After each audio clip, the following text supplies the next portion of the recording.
प्रस्तुत है विशेष श्रृंखला कार्यक्रम दक्षिण सेतु।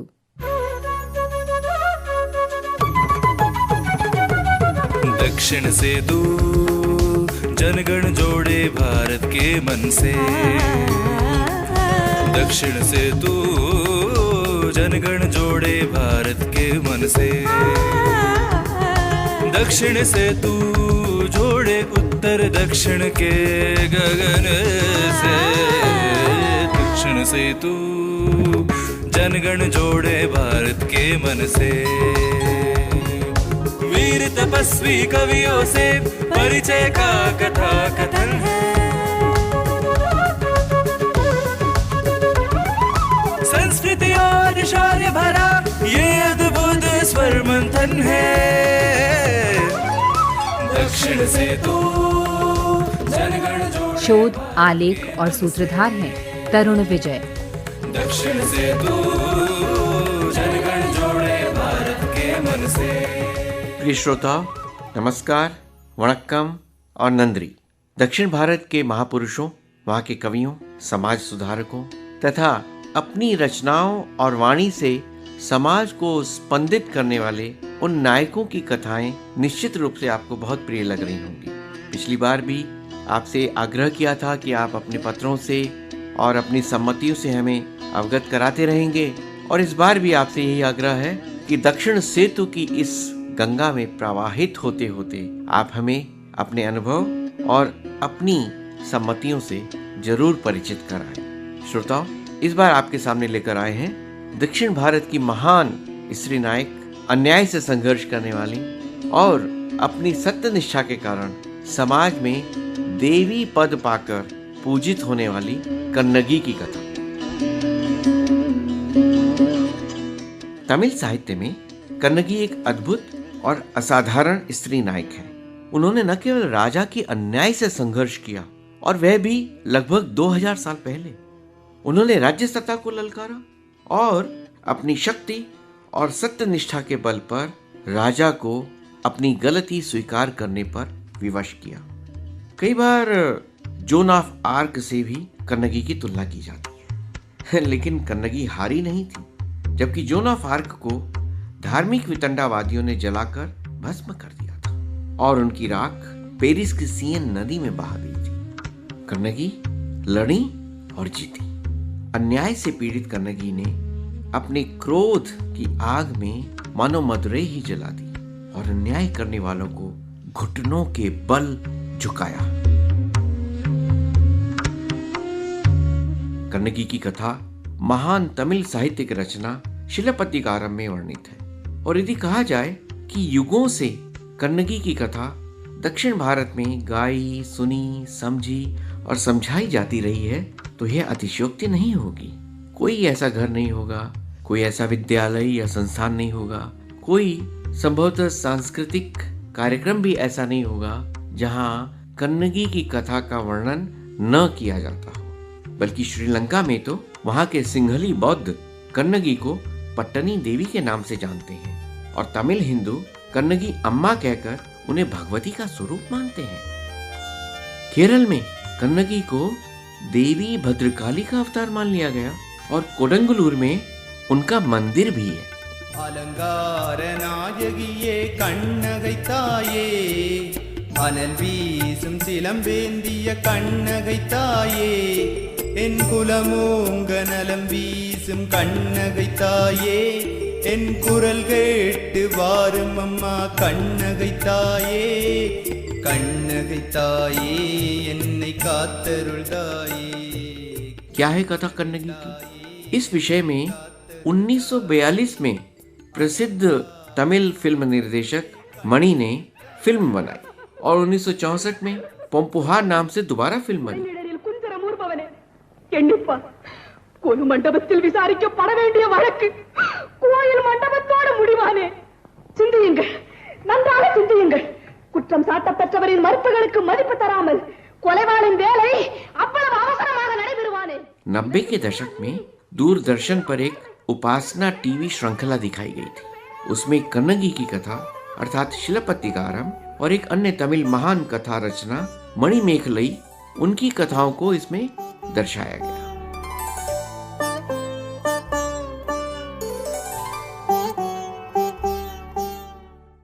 कन्नगी की कथा लगभग 2000 साल पुरानी कही जाती है। उस समय पांड्य राजाओं का साम्राज्य था और कन्नगी के समय सम्राट थे नेदुंज चेड़ियन।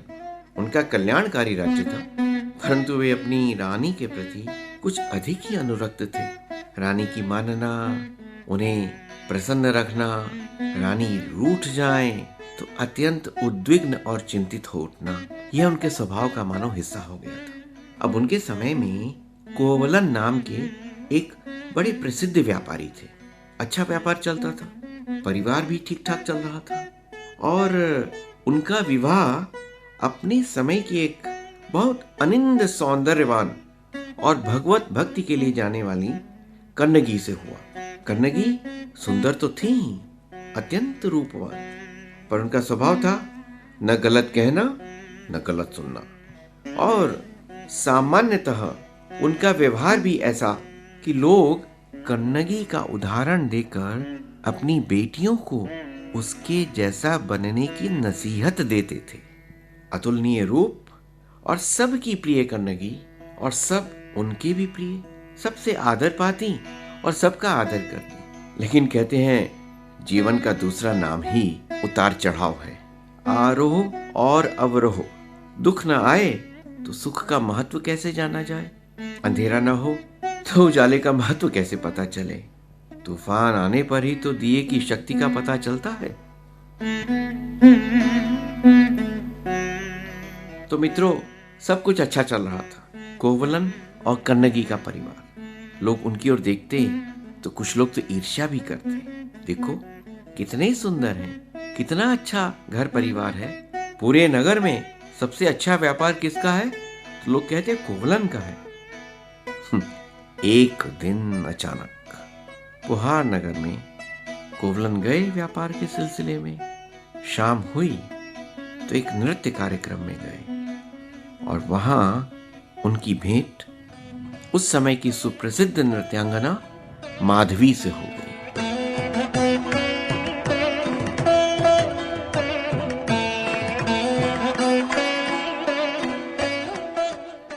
अब ये भेंट सिर्फ भेंट होने तक ही सीमित नहीं रही। कुछ ऐसा हुआ कि कोवलन के सहज सरल सुंदर जीवन में मानो माधवी के प्रति अनुराग का कोलाहल पैदा हो गया।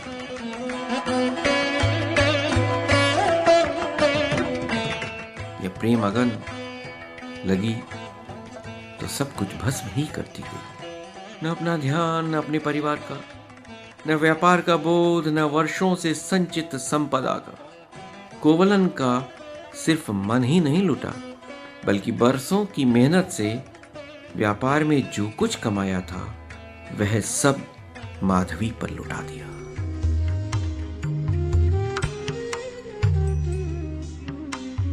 हाँ, उधर कन्नगी प्रतीक्षा ही करती हर दिन, पर उसे विश्वास था कि एक दिन कोवलन अपनी गलती को सुधारेंगे। कन्नगी को अपनी सत्यनिष्ठा और अपने विश्वास पर विश्वास था। ईश्वर सत्य है तो जो ईश्वर के अनुकूल है वह होकर ही रहेगा। कन्नगी की प्रतीक्षा अनंत काल तक चलने वाली नहीं थी।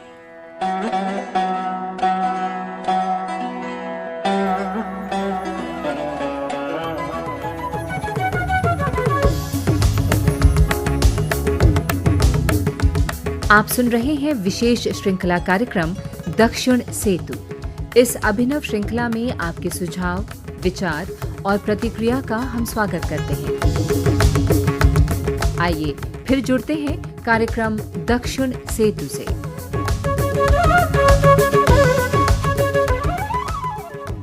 मित्रों, कहते हैं ना, सब कुछ लुटाकर होश में आए तो क्या मिला।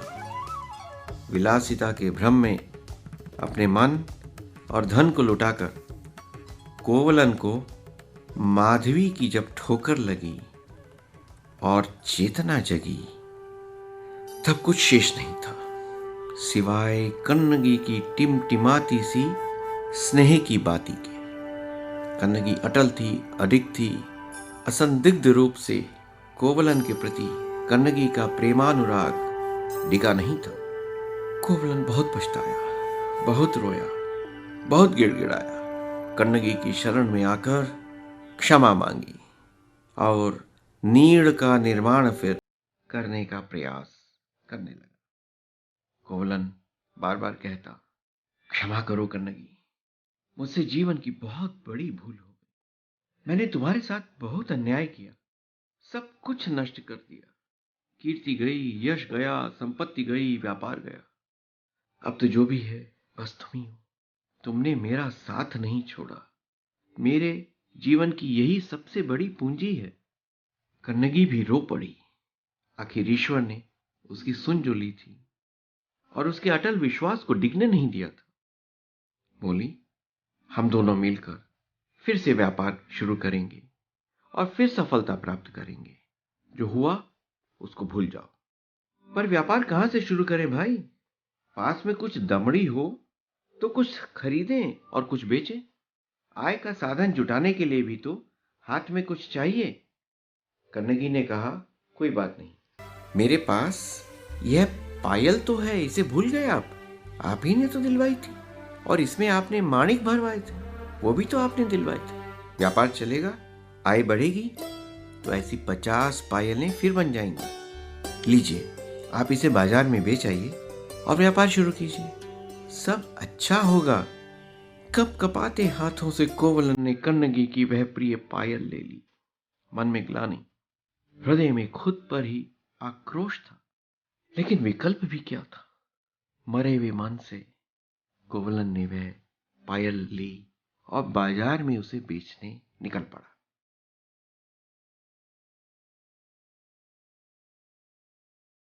कहते हैं ना, जब विपत्ति आती है तो अकेले नहीं आती। जो भी अनहोनी हो सकती थी वह घटती चली गई। कोवलन बाजार में पायल बेचने के लिए निकला। एक जगह पूछा, 2 जगह पूछा, 10 जगह पूछा। कोशिश थी कि ज्यादा से ज्यादा दाम में बिक जाए। बिकी, एक जगह अच्छा दाम मिल गया। पर हाय रे, कैसा दुर्भाग्य! उसी क्षण उस पायल पर वहां से गुजर रहे सैनिकों की नजर पड़ गई। वे अपनी रानी की खोई हुई पायल ढूंढ रहे थे। सिपाही जल्दी में थे। उन पर दबाव था कि रानी की पायल खो गई और तुम क्या कर रहे हो? जल्दी से पायल ढूंढ कर लाओ। या ये कहें, कोवलन का भाग्य ही रूठा हुआ था। सैनिकों की नजर पायल पर पड़ी। बस कहने लगे, अरे ये तो वही पायल है जो हमारी रानी जी की है। चोर पकड़ा गया, चोर पकड़ा गया, शोर मच गया। सजा मिलेगी। कोवलन को रस्सियों से बांधकर पायल के सबूत के साथ राजा के सामने प्रस्तुत किया गया। राजा ने वह सुंदर पायल देखी तो बस फिर तो क्या था। सैनिक कहने लगे, हे महाराजा धीराज, यही है रानी जी की पायल। यही है वह अपराधी जिसने रानी जी की पायल चुराने का महा अपराध किया है। महाराज, इसको सजा दीजिए। और कोवलन घबरा गया। वह चिल्ला रहा था, रो रहा था, चीखें मार मार कर कह रहा था, हे राजा, मैं ऐसा नहीं हूं, मुझ पर विश्वास करो। ये पायल मेरी प्रिया, मेरी पत्नी कन्नगी की है। यह पायल मैंने स्वयं उसे खरीदवाई थी। मुझ पर आपदा आ पड़ी, इस कारण मैं यह पायल बेचने निकला था। मेरे पास इसका प्रमाण है राजा, मुझ पर विश्वास करो। कन्नगी से पूछ लो, दया करो हे राजा, ये सैनिक झूठ बोल रहे हैं। लेकिन राजा तो अपनी रूठी हुई रानी को खुश करने की जल्दी में था। चोर तो झूठ बोलता ही है। सैनिक पकड़ कर लाए हैं तो ये अपनी जान बचाने के लिए अपने आप को निर्दोष कहेगा ही कहेगा। राजा ने आदेश दिया, ऐसे भयानक अपराधी को तुरंत मृत्युदंड दिया जाए। क्षण भर भी न लगा और कोवलन का सर धड़ से कटकर जमीन पर लौटने लगा। इधर कोवलन का सर कटा कि अपने पति से अगाध प्रेम करने वाली कन्नगी का दिल दहल उठा। कुछ अशुभ हो गया, कुछ अनहोनी घट गई। कुछ ऐसा क्यों हो रहा है कि मुझे किसी संकट के आने का अशुभ संकेत मिल रहा है। क्षण भर में ही पड़ोसी वह हृदय विदारक समाचार लेकर आए। कन्नगी, कन्नगी, अनर्थ हो गया। चोरी के आरोप में तुम्हारे पति को राजा ने मृत्यु दंड दे दिया। भयानक विपत्ति। कन्नगी स्तब्ध रह गई। ऐसा हो कैसे सकता है? मेरा पति और चोर, और मदुरई का राजा बिना प्रमाण इतना अन्याय कर देगा? कैसे हो सकता है ये? वह राजा नहीं, कसाई है। उसे अपने किए की अब सजा भुगतनी ही पड़ेगी। अचानक पति से हमेशा हमेशा के लिए जुदा कर दी गई कन्नगी की आंखें क्रोध से अंगारा बन गई। वह प्रतिशोध की आग में जलने लगी। उसकी संपूर्ण काया मानो भयानक दुख से उपजी अग्नि के तेज से दमकने लगी। वह भागी भागी राजा के दरबार में पहुंची और कहा कि राजा, तुमने बहुत बड़ा पाप कर दिया है। मेरा पति चोर हो ही नहीं सकता। वह पायल मेरी थी। कन्नगी ने रानी की ओर इंगित करके कहा कि तुम्हारे पति ने बहुत बड़ा अपराध किया है। बिना सुनवाई, बिना प्रमाण के सजा दे दी। जो पायल तुमने मेरे पति से ली है उसे खोलो, मैं बताती हूँ। उसके भीतर माणिक भरे हुए हैं। और रानी, तुम अपनी पायल के जोड़ों में से जो एक पायल तुम्हारे पास बची है उसे खोलो और देखो, क्या वो माणिक वाली पायल है?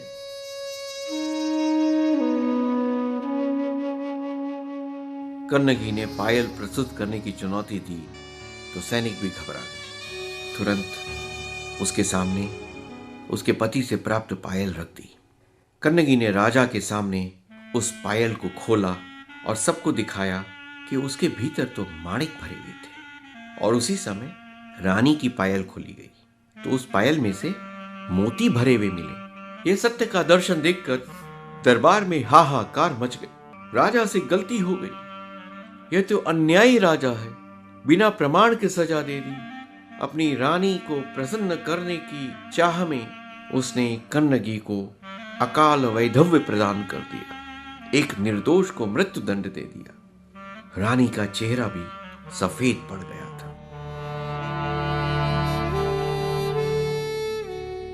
राजा नेदुनचेड़ियन जल्दबाजी में किए गए अपने निर्णय पर पछताने लगा। दोनों बाहें आकाश की ओर उठाकर ईश्वर से अपने पाप की क्षमा मांगने लगा। मुझसे गलती हो गई, मुझे क्षमा करो। यह कैसे हो गया? और कन्नगी की सत्य निष्ठा, उसकी चुनौती, उसकी ललकार सुनकर राजा स्वयं के प्रति इतनी तीव्र ग्लानि से भर गया। मुझे राजा बने रहने का ही अधिकार नहीं है, मुझे जीने का भी अधिकार नहीं है। मैंने एक निर्दोष को मरवा दिया। क्यों किया मैंने? अब तो प्रभु भी मुझे क्षमा नहीं करेंगे। उसने उसी समय अपनी ही तलवार से अपनी जान ले ली। सारा दरबार स्तब्ध था, हतप्रभ था। पर यह देखकर भी कन्नगी के मन में धधक रहे ताप को शांति कहां से मिलती। उसने कहा, यह मदुरई नगर ही ऐसा है। जिस मदुरई ने मेरे निर्दोष पति को मारा है, मैं उस नगर को ही भस्म कर दूंगा। अपने पति के प्रति कन्नगी के प्रेम और सत्य के प्रति उसकी अगाध निष्ठा से उसे जो दैवी शक्ति मिली थी, उस कारण मदुरई को भस्म करने का संकल्प लेते ही पूरा नगर धू धू कर जलने लगा। त्राही त्राही मच गई। नगर पुरवासी आबाल वृद्ध नर नारी अपने प्राणों को बचाने के लिए भागने लगे। लेकिन कन्नगी के क्रोध का तो कोई अंत ही नहीं था। वह तो दुर्गा भगवती स्वरूप क्रोध में जल रही थी। विनाश का यह दृश्य देख मदुरई की अधिष्ठात्री देवी भगवती मीनाक्षी से रहा नहीं गया और वह प्रकट हुई। किसी तरह समझा बुझाकर कन्नगी को शांत किया और अपने पति को निर्दोष सिद्ध करने के संतोष के साथ कहते हैं उसी क्षण कन्नगी को मुक्ति प्राप्त हुई। कन्नगी के जीवन में जो तूफान आया उसने शेष समाज को क्या संदेश दिया, इसके बारे में बता रहे हैं प्रसिद्ध विद्वान तथा राज्यसभा सांसद और तमिलनाडु के सांस्कृतिक क्षेत्र में एक प्रमुख नाम श्री ला गणेशन। तमिल लोग वास्तव में ये केवल साहित्य में हुए दो कैरेक्टर है वैसा नहीं मानते हैं। वास्तव में कोवलन था। मधुरै में आज भी कोवलन को कहाँ मृत्यु हो गया, लेकिन उनके लिए वो उस समय राजा थे, मारने के लिए आज्ञा दिए हैं, वो मर गए। वो स्थान ये आज भी है, लेकिन ये साहित्य के द्वारा वो प्राबल्य हो गया। और विशेषतः एक मान्यवर एक नेता थे, उनका नाम है मापो शिवज्ञानम। उनके द्वारा ये शिलापदिहारम बहुत प्राबल्य हो गया। अभी तो हर घर घर ये शिलापदिहारम के बारे में, कन्हैया के बारे में जानते हैं। आपको आश्चर्य हो सकता है, जैसा सीता का नाम अपना वो बेटी को हम रखते हैं, वैसा बहुत नाम है कन्हई। कन्हई इज दी विशेष मुख्य वो कैरेक्टर है, पात्रता है। ये कन्हई का नाम बहुत घर में दक्षिण में साधारणतः आप देख सकते हैं, आज भी कन्हई मानते हैं। वो पतिव्रता अपना साधारणतः हम पढ़ते हैं अरंदत अनसूया च सावित्री जानकी सती, वैसा ये कन्हई भी हम मानते हैं। सुप्रभात में कन्हई का नाम भी हम उठाते हैं। ये है कन्हई के बारे में। शिलापदिहारम माने कन्हई है प्रधान पात्र। ये कथा है सत्य की, ये कथा है न्याय की, ये कथा है जल्दबाजी में किए गए निर्णय से होने वाले विनाश की।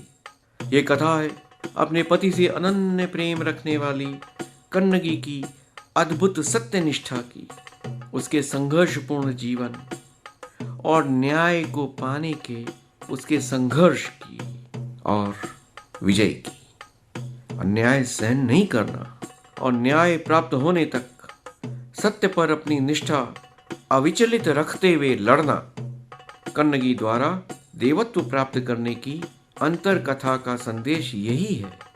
तमिल साहित्य की प्रसिद्ध लेखिका और विद्वान डॉक्टर सुधा शेषैया क्या बताती हैं, आइए यह सुने। कन्नगी एक सम्मानीय और दृढ़ निश्चयी स्त्री थी। उसका विवाह बहुत कम आयु में हुआ था।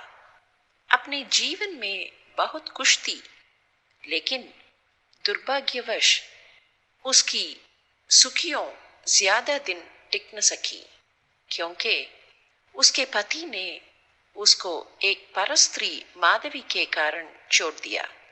यद्यपि कन्नगी अपने पति के इस व्यवहार के कारण बहुत पीड़ित थी, लेकिन माधवी के प्रति उसने कोई बुरी भावना व्यक्त नहीं होने दी।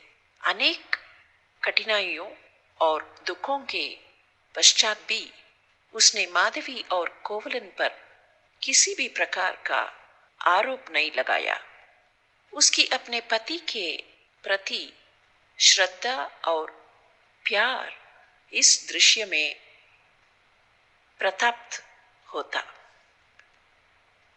जब उसके मित्र उसकी स्थिति को देखकर उसे कामदेव के मंदिर में, जो कि प्रेम के देवता है, वो कामदेव के मंदिर में जाकर पूजा करने को कहते हैं। उनके अनुसार कामदेव की पूजा से बिड़थरे मिल जाते हैं, लेकिन कन्नगी उनकी बात नहीं मानती। उसके लिए उसका पति ही उसका देवता है और पति की उपेक्षा कर वो किसी अन्य की पूजा नहीं कर सकती। जब कोवलन अपनी सारी संपत्ति को देने के बाद और माधवी के साथ हुई गलत फहमियों के कारण उसको चोट पुनः कन्नगी के पास लौटकर आ जाता है। कन्नगी थोड़ी नाराजगी के बाद उसको स्वीकार कर लेती और जीवन यापन में उसका साथ देती है।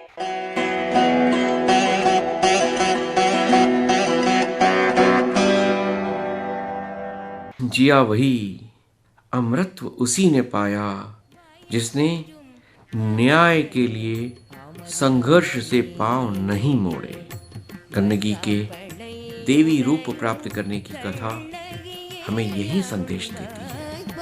கொஞ்சம் கரைதனில் அமர்ந்தவனே எழில் மற்றாப்படை உறையும் கண்ணகியே அருள்வாய்। मित्रों, हमारा दक्षिण सेतु का यह प्रवाह निरंतर जारी रहेगा।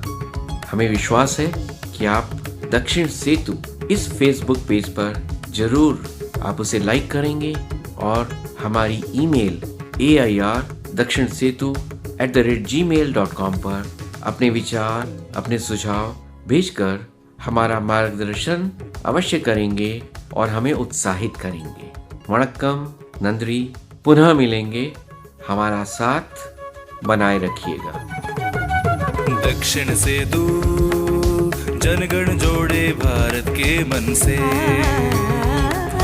दक्षिण सेतु जनगण जोड़े भारत के मन से। दक्षिण सेतु जोड़े उत्तर दक्षिण के गगन से। दक्षिण सेतु जनगण जोड़े भारत के मन से। वीर तपस्वी कवियों से परिचय का कथा कथन है। संस्कृति और शौर्य भरा ये अद्भुत स्वर मंथन है। दक्षिण सेतु जनगण जोड़े भारत के मन से। दक्षिण सेतु जनगण जोड़े भारत के मन से। अभी आप सुन रहे थे श्रृंखला कार्यक्रम दक्षिण सेतु। शोध, आलेख और सूत्रधार तरुण विजय। प्रस्तुतकर्ता अभिनय श्रीवास्तव और विनोद कुमार। ये कार्यक्रम आकाशवाणी के दिल्ली केंद्र पर तैयार किया गया।